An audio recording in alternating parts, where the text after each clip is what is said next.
Nós vamos dar continuidade, pedimos a orientação do Teu Espírito em relação a todas as coisas, para o nome de Jesus. Amém. Quero convidar você a abrir a palavra de Deus no livro de Ruth. Josué, Juízes, Ruth.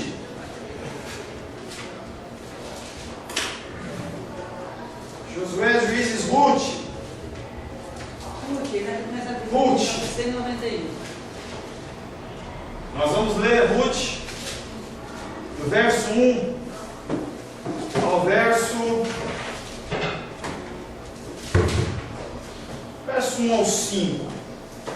Um pouquinho mais para frente, talvez. Ruth. Assim diz a palavra de Deus. Nos dias em que julgavam os juízes, houve fome na terra.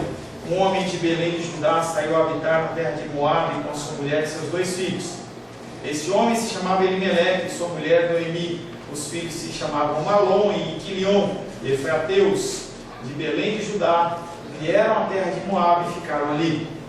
Morreu Elimeleque, marido de Noemi, e ficou com ela com seus 2 filhos, os quais casaram com mulheres moabitas. Era o nome de uma órfã e o nome de outra Ruth, e ficaram ali quase 10 anos.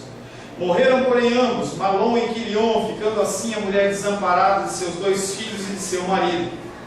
Então se dispôs ela com as suas noras e voltou da terra de Moabe, porquanto nesta ouviu que o Senhor se lembrara do seu povo, dando-lhe pão. Saiu, pois, ela com as suas 2 noras do lugar onde estiveram, e indo elas caminhando de volta para a terra de Judá, disse-lhes Noemi: Ide, voltai cada um à sua casa, e o Senhor use convosco de benevolência, como vós usastes com os que morreram em comigo. O Senhor vos dê e sejam felizes, cada uma na casa do seu marido. E beijou-as. Elas, porém, choraram em alta voz e lhe disseram: Não, iremos contigo ao teu povo. Porém Noemi disse: Voltai, minhas filhas, porque iríeis comigo? Tenho eu ainda no ventre filhos para que vos sejam por maridos? Tomai, filhas minhas, tornai, filhas minhas, ide-vos embora, porque sou velho demais para ter marido. Ainda quando eu te dissesse, tenho esperança, ou ainda que esta noite tivesse marido e houvesse filhos, esperá-los-íeis até que viessem a ser grandes? Abster-vos-íeis de tomar marido? Não, filhas minhas, porque por vossa causa a mim me amarga o ter o Senhor descarregado contra mim a sua mão. Então de novo choraram em alta voz. Órfã com um beijo se despediu da sua sogra, porém Ruth se apegou a ela. Palavra do Senhor, amém? Glória a Deus. Eu não lembro se a gente fechou, a gente passou. Foi só até o 5? Então tá, vamos continuar. Foi a minha marcação mesmo, eu estava com dúvida. Verso 6 em diante. Nós temos estudado Ruth. É uma família, um núcleo judeu da cidade de Efraim, e lá na terra de Israel houve fome. Elas viviam em Betel, que quer dizer casa do pão, mas na casa do pão não tinha pão.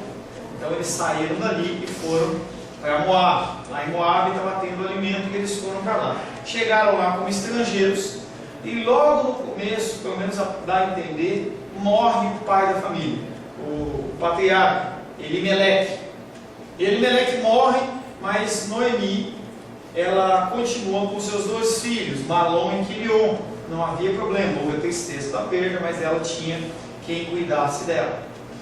E aí aqueles homens casaram lá em Moabe com 2 mulheres, uma chamada órfã e a outra chamada Ruth. E por 10 anos aquelas pessoas viveram naquela região de Moabe. Interessante ou triste que por 10 anos aqueles casais eles não tiveram filhos. É uma coisa estranha. Pode ser que essas mulheres, pelo menos que temporariamente, eram estéreis, entendeu? Mas talvez não, porque na sequência, lá na frente de Ruth, ela dá a luz.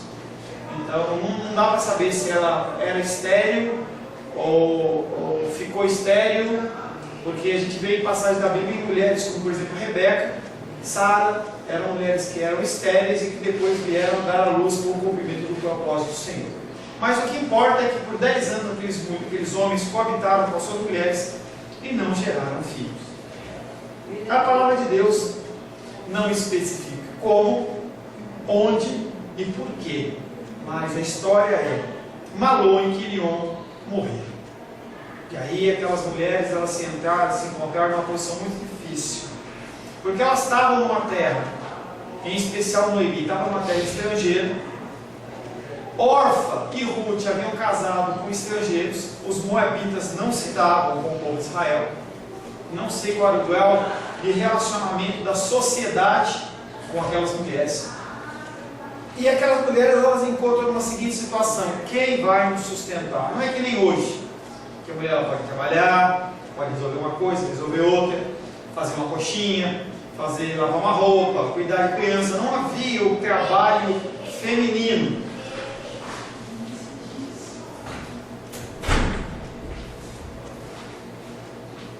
Não havia o trabalho feminino. E aquelas mulheres, elas não iriam subsistir sozinhas. Elas moravam em algum lugar e havia muito perigo de homens irem lá, abusarem delas, roubarem o que elas tinham. Então Noemi, que é a líder daquelas mulheres, ela decide voltar para Israel, voltar para Belém. Há a notícia de que a cidade, a terra, volta a produzir novamente alimento, e aquele povo, ela fala assim: vou voltar para a minha terra. E aí, conforme eles estão voltando, conforme ela está voltando, ela no caminho de volta, conforme diz o verso 6, então se dispôs ela com suas noras e voltou da terra de Moabe, porquanto nessa ouviu que o Senhor se lembrava do seu povo e dando-lhe pão. As calamidades colocam uma mulher e não um homem no centro da história. Não falei isso não? Semana passada? A viagem de regresso ao lar é importante em relação a uma possível mudança de sorte e abre a porta para um futuro de aventuras e riscos. Tá? Essa terra de Moabe, ela continua gerando pão, mas Belém, que era a terra delas, começa, e eles decidem sim voltar. Deus havia graciosamente cuidado do seu povo e dado o alimento. De fato, Deus inspirou para fazer, por exemplo, José voltar ao Egito para preservar o mundo, e especialmente o povo próprio da fome. Então a gente já viu que a fome, ela tem uma série de funções, inclusive algumas pedagógicas, nos ensinar como agir, como proceder. No caso de José, quando você vê a história de José, você vê que José, ele foi vendido como escravo, não pela maldade dos seus irmãos, mas para cumprir o propósito de Deus, lá no Egito, que aquele homem ia crescer, ficar forte, e ele ia poder sim receber todo aquele povo, que seria a base do povo de Israel. E aí você pode perguntar, por que Deus não deu a comida lá, ou porque ele não quis, entendeu? A gente não consegue entender a mente de Deus e os propósitos de Deus. A gente simplesmente vai acompanhando os desfechos. A gente vê a figura de José no final do seu relato. Ele olha para aqueles irmãos e fala assim: vocês intentaram mal contra mim, mas Deus converteu esse mal em bênção. Eu acabei salvando vocês com a tua atitude de maldade sobre a minha vida. Tá? Noemi, ela não está totalmente desamparada, porque essas duas mulheres, elas se apegam a ela. É interessante porque essas mulheres, por serem de outra terra e aparentemente sendo novas, vamos colocar a idade de uma mulher que casava naquela época, a partir de 13 anos ela estava pronta para casar. Ela já tinha tido a sua primeira menstruação, 13 anos, 14 anos, 15 anos, eles ficaram casados 10 anos, então aquelas mulheres não tinham mais que 23, 25 anos. Quantos anos você tem, Carol? 31, mais nova que a Carol. Então, eram meninas novas e que podiam simplesmente, a partir da sua viuvez, voltar para a casa dos seus pais e constituir uma nova família. Não tinha necessidade de ficarem sofrendo com aquela senhora viúva de uma outra terra e de um outro povo. Verso 7. Saiu, pois, ela com as suas duas noras no lugar onde estiveram, e indo elas caminhando de volta para a terra de Judá. Esse verso narra a saída real. Por enquanto elas só estavam programando a viagem, mas aí Noemi, ela começa esse êxodo, essa saída da terra de Moabe para voltar, e ela leva as duas noras junto com ela. Verso 8. Disse-lhes Noemi: ide, voltai cada um na sua casa, e o Senhor use convosco de benevolência, como vós usaste com os que morreram e comigo. Saindo, pois, ela com as suas duas noras, ela foi saindo, e aí no meio do caminho ela para pensar, fala assim, por que eu estou levando essas mulheres comigo? Por que eu vou trazer essas mulheres comigo? Não vai ter futuro. As pessoas vão olhar para essas mulheres como estrangeiras, como mulheres diferentes, e como que vai acontecer? Será que eu vivo sempre? É um contexto que a gente vai ver que passa na cabeça de Noemi, cuidando daquelas mulheres, pensando naquelas mulheres. E ela fala assim, não, deixa eu voltar sozinha. Disse-lhes Noemi, ide, voltai cada um à casa da sua mãe, e o Senhor use convosco de benevolência, como vós usastes com os que morreram, seus maridos, e comigo. Em algum lugar da estrada, Noemi finalmente interrompeu o silêncio da história. Essas são as suas primeiras palavras. Até então, Noemi não fala nada. É a primeira vez que Noemi fala. Tal procedimento provavelmente poupou Noemi o estresse emocional de levar essas mulheres até lá, junto com elas, ver sofrimento e ver uma série de dificuldades que ela ia passar. Noemi desejava prosseguir para Belém sozinha, portanto falou com as duas jovens companheiras que deixassem ela e voltassem para a casa dos seus pais. Noemi desejava que as duas mulheres tivessem casamentos felizes. Noemi deu seguimento aos seus comandos com um desejo, que o Senhor use convosco de benevolência. Isso é uma forma do tipo que nós falamos para os nossos filhos ou as pessoas que nós amamos. Tchau mãe, tchau pai, tchau avô. Deus te abençoe, meu filho. Deus te abençoe. Esse cumprimento, ele não era um cumprimento comum aos povos pagãos, era um cumprimento comum ao povo de Israel. Deus te abençoe. Nós estamos falando em relação ao Deus de Israel. Mas em algumas passagens, eu separei algumas, há sim a colocação de homens de Deus em que eles abençoam povos pagãos. Tem até aquele texto bíblico que diz: eu abençoarei os que te abençoarem e amaldiçoarei os que te amaldiçoarem. Tá? Abre em Gênesis capítulo 12. Gênesis 12. Abraão abençoando algumas pessoas. Gênesis 12.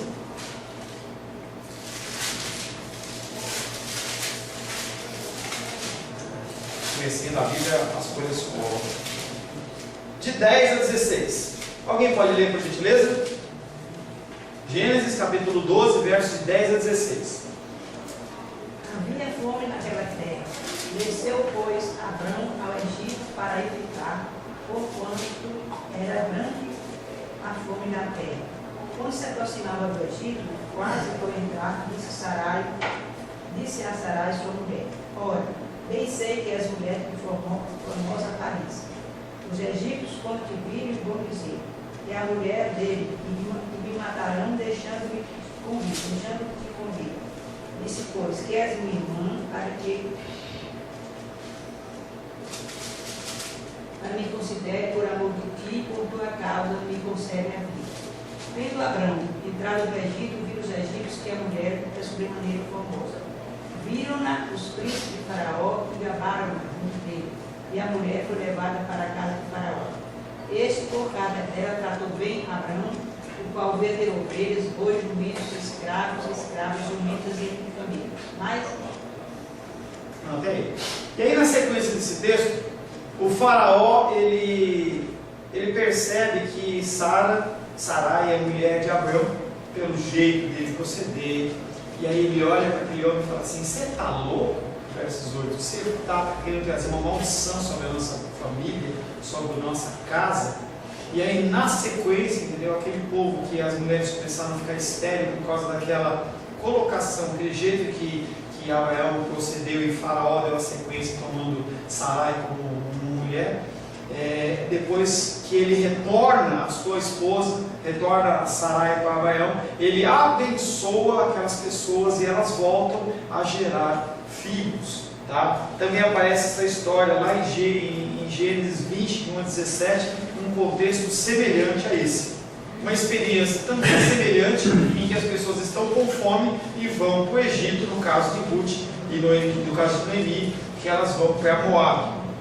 representado um dos temas principais do livro, a bênção e a orientação soberana de Deus. Tudo que acontece na sua vida, ele é dirigido, sim, pela vontade de Deus. Noemi, especificamente, buscou de Deus a bênção para Orfa e Ruth. A bênção pedida corresponde à bondade praticada por aquelas jovens viúvas, primeiramente para ela, depois para os seus maridos. Elas foram fiéis e cuidaram dela bem. Estava dando aula, não sei onde, a moça falava assim: o meu sobrinho, meu filho, ele casou de novo, divorciou, e essa nova nora, ela cuida muito melhor do que a primeira. Então essas mulheres, elas não eram só mulheres corretas, direitas, mas elas também cuidaram muito bem de Noemi. Tá? E aí o desejo de Noemi sobre Orfa e Ruth é que elas possam ter paz. E aí dentro da bênção ela fala que o Senhor use de benevolência como vós usastes com os que morreram e comigo. Verso 9: o Senhor vos dê que sejais felizes, cada uma na casa do seu marido, e beijou-as. Elas, porém, choraram em alta voz. Noemi então especificou que bondade que ela estava querendo, o que Noemi estava desejando para Orfa. Falar que o Senhor usar de benevolência é uma coisa muito geral, tá? Ela fala que o Senhor vos dê que sejais felizes, cada uma em casa do seu marido. A palavra para se referir a estabilidade aqui está dizendo a mesma palavra em hebraico que dizia em relação à arca do Senhor. Ela está repousando. Quando a arca do Senhor ela repousava, ela estava estável. E aí a gente não vê isso dentro do texto em português, mas quando você lê em hebraico, você vê que a mesma palavra que foi usada a arca do Senhor, quando ela sai das mãos dos filisteus e ela vai para o repouso dela lá em Obed-Edom e nas outras terras onde ela passa, é a mesma palavra que Noemi usa. Ela usa falando assim: que Deus possa estar abençoando você com felicidade, com graça, que o Senhor seja com vocês. Salmos 132, verso 8 e 13 fala sobre esse contexto de utilização da palavra. Salmos 132, verso 8 e 13 diz assim: Salmos 132, verso 8 e 13: levanta-te, Senhor, entra no lugar do teu repouso, tu e a arca da tua fortaleza. Lugar de repouso é o que Noemi está desejando para Orfa e para Ruth. Verso 13: pois o Senhor escolheu a Sião e preferiu-a por sua morada. Essa morada também está dizendo sobre a presença do Senhor na vida delas. Também pode significar ficar livre dos inimigos, pode ficar livre do cansaço.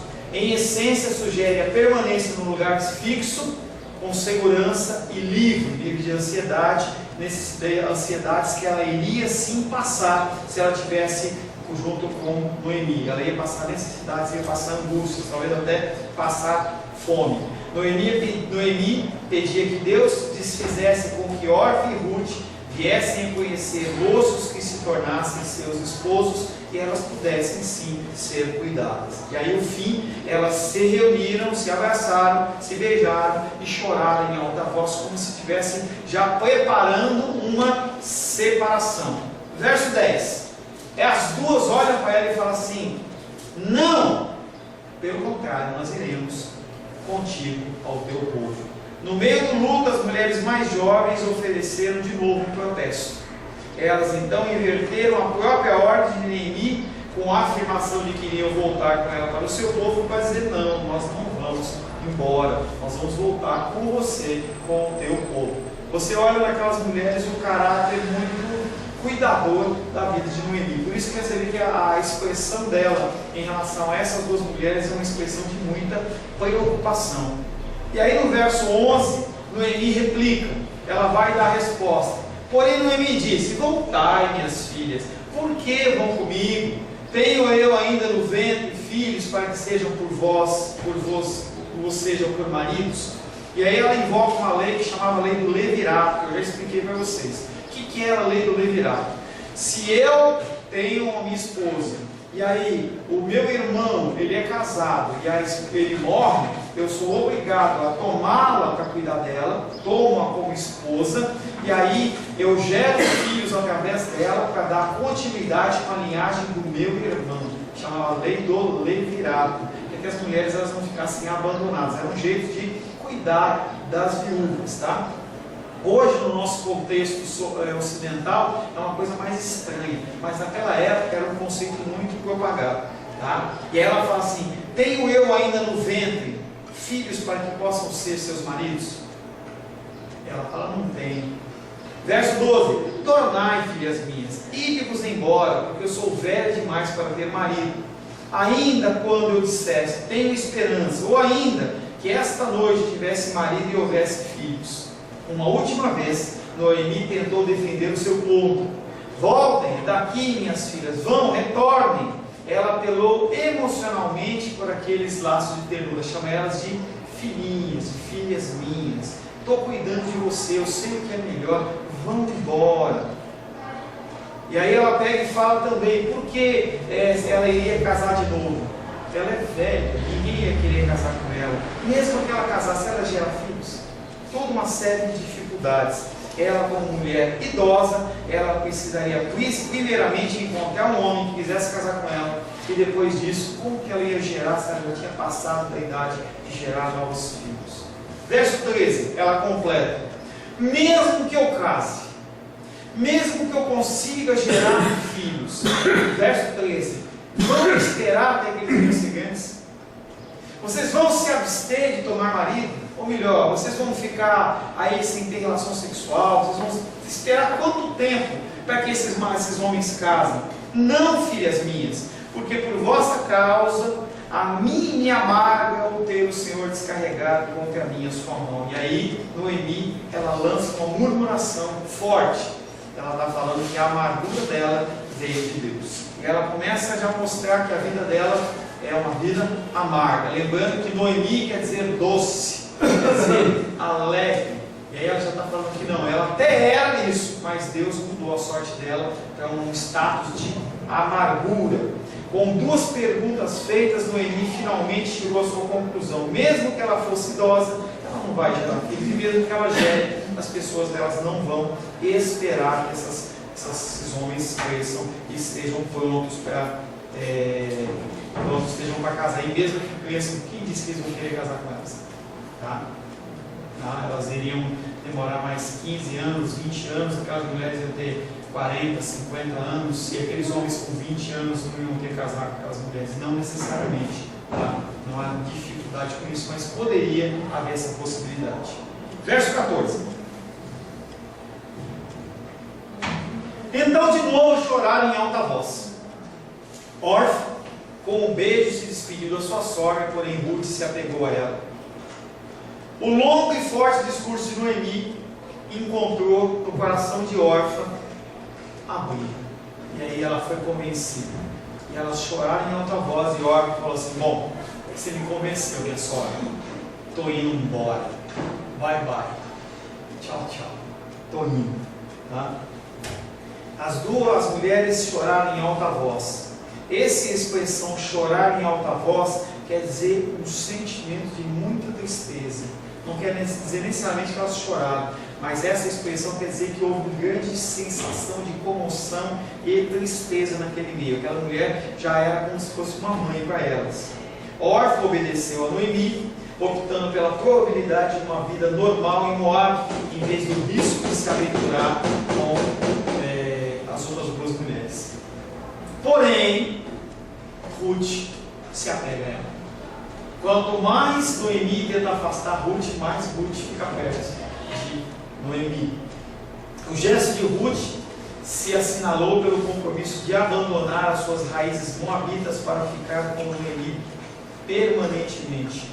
Orfa deixa a cena, e aí Ruth, ela começa a tomar a frente da história toda. Ela começa a tomar a proeminência de como se fosse uma grande peça de teatro, como se ela estivesse subindo num altar, num palco, e ela agora é a atriz principal. A decisão de Orfa não ganha status de abandono. As pessoas podiam falar, ou até o escritor de Ruth fala assim: essa Orfa, ela não foi firme. Não tem esse status de abandono. É uma decisão racional que ela tomou ali, e não há nenhum tipo de tristeza nem de mágoa.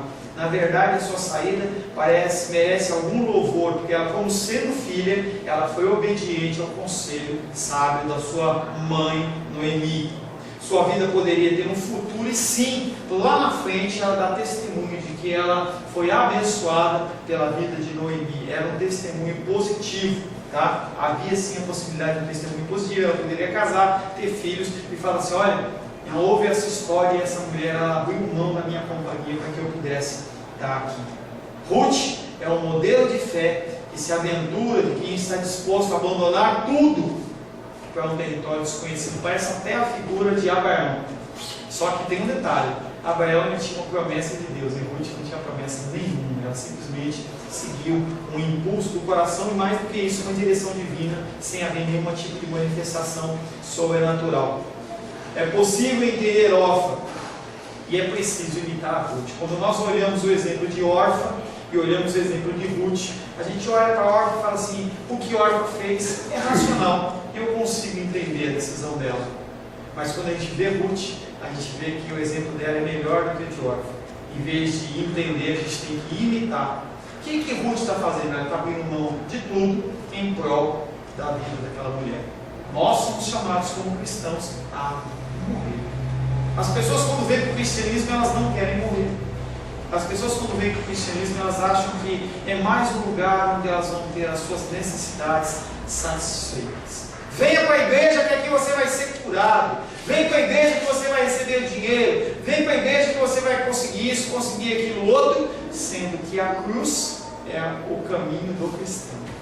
Jesus Cristo olha e fala assim: se você quer me seguir, tome a cruz e me siga.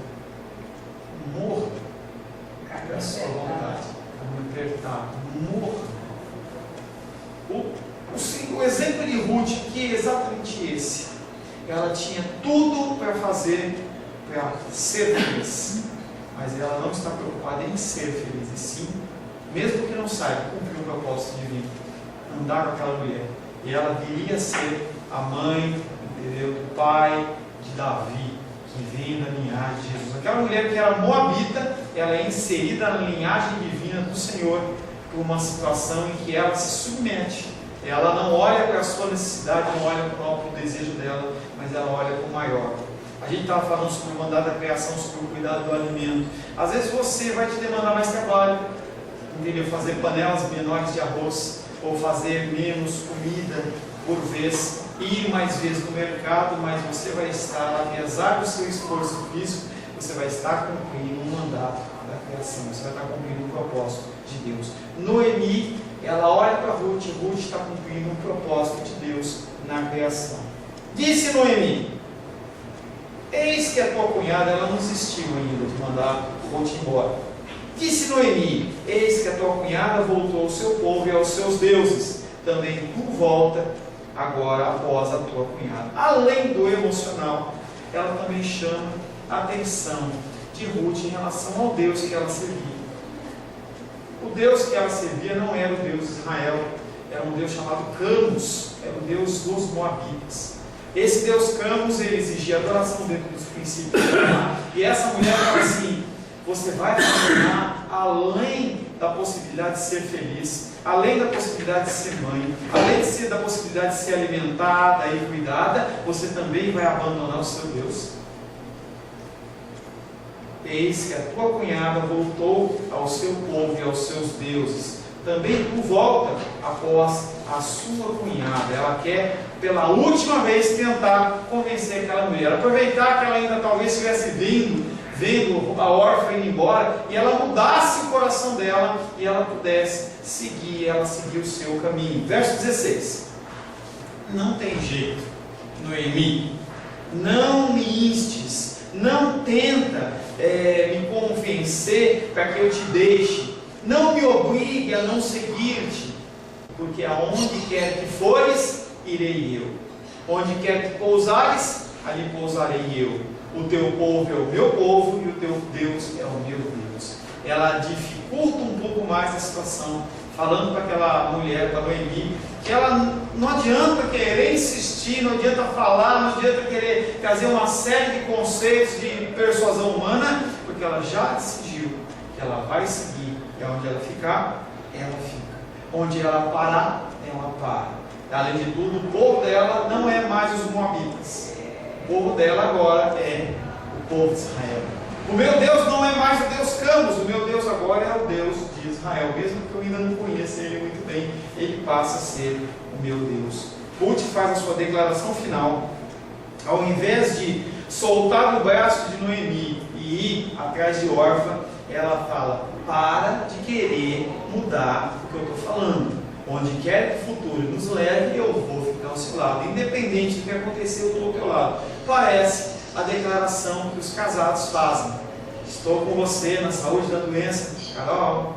Estou com você na saúde e na doença, no amor, na riqueza, na pobreza, tal, até que a morte nos separe.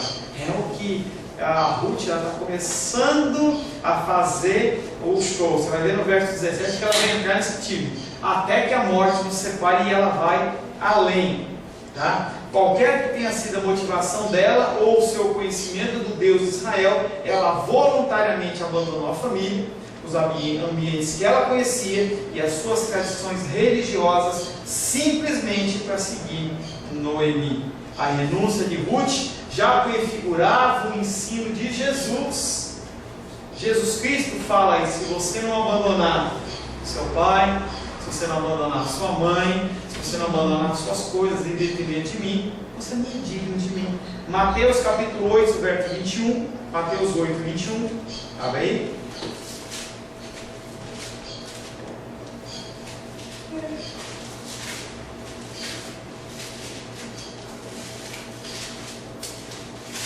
Mateus 8, 21.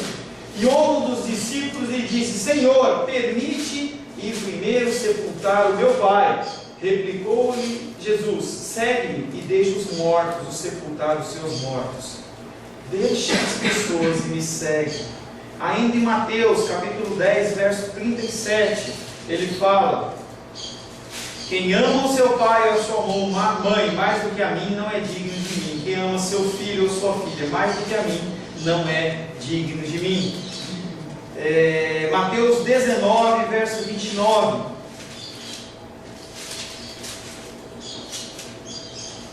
E todo aquele que tiver deixado casas, ou irmãos, ou irmãs, ou pai, ou mãe, ou mulher, ou filhos, ou campos, por causa do meu nome, receberá muitas vezes mais e herdará a vida eterna. Independente dela não saber essas coisas, é assim que ela procede. Aí dentro do nosso interior tem uma coisa que chama-se princípio moral.